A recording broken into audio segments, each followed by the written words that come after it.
One brisk morning in 1900, three young boys arrived with the sheriff.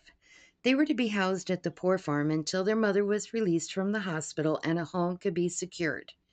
James, the oldest at 14, helped with the farm work as he considered himself the man of the family. The other two playful boys, Alfred and D.B., had chores of their own, including gathering eggs, tending the garden, and helping in the house. When Dolly, their grateful mother, was released from the hospital, she too stayed at the farm until relatives could be contacted to secure a home. It was not long after that they all together returned to Missouri. Sometimes the indigent was just plain indignant. Such was the case of 58-year-old Albert, who came in 1901. Although an inmate was not required to work, they must contribute to their own care. Albert's stubbornness was tolerated for a while, but when he would not clean up after himself or make his bed, patience ran thin. One evening, after a heated argument with the able bodied man over bathing, Albert packed his meager supply of clothing and left, muttering to himself about intolerable rules. When 10-year-old Willie, recently orphaned, came to live on the farm in 1902, Sexton made special arrangements for the gifted boy to receive schooling in Omaha for several years. Records show that Willie went to Omaha in September and returned to the farm for the summer until he graduated. Shortly after, he struck out on his own, never lacking his new family's support. In August 1902, Josie came to the farm to give birth to her first child. Unwed at the time, her family sent her away due to the shame. A month later, the doctor was summoned to assist with the birthing, but despite all efforts, the baby was stillborn. Sexton had a difficult time placing that child in the pasture cemetery. A short 10 days later, Josie left the farm never to return to her child's grave. During the winter of 1907, 27-year-old immigrant named Hans came to live at the farm. The steward was quickly taken by the young man's enthusiasm, and he became a valuable farm hand, tending to the livestock and accompanying the steward on his trips to town for supplies. A month after his arrival, the sheriff paid a visit, but this time he came alone. It had seemed that the county had done research into Hans's past and found no legal documentation regarding his immigration into the country. The steward offered to aid in correcting Hans' status, but without the proper papers, the sheriff had to take the young man to jail to await deportation. They never saw Hans again. In 1913, another woman gave birth to a child on the farm.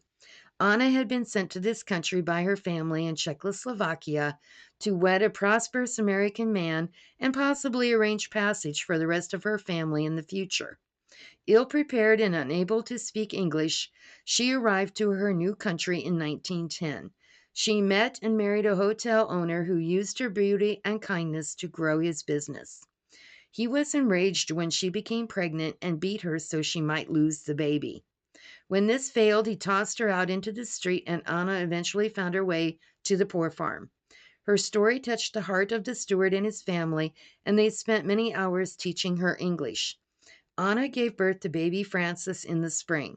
They helped her procure a divorce and offered to adopt the baby, as she could not leave the farm with a child to support on her own. Anna could not give up the baby she loved and stayed.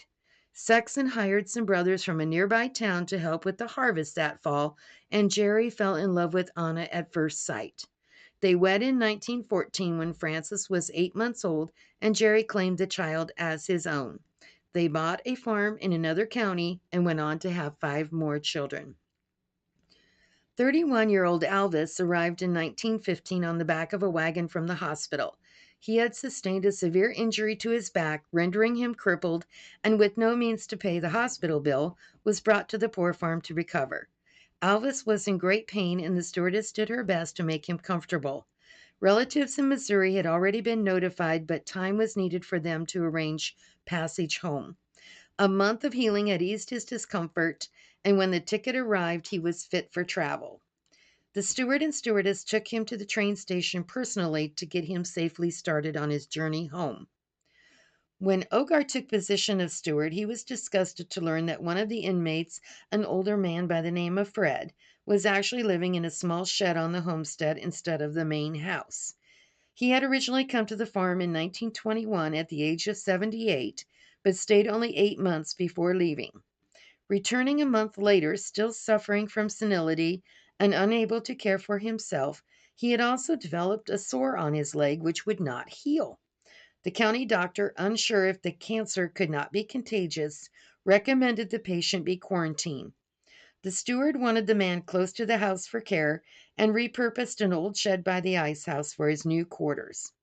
Ogard would bathe the man and his children would take the meals, sitting with Fred while he dined. In the evening, when everyone else was in the house, Fred was free to roam the homestead. After 2 years, Ogard appealed to the physician that something be done so Fred could leave his prison and join the other inmates in the house. As the cancer still had not healed, it was decided to amputate the leg to remove it. The surgery was performed, and 2 days later, Fred died.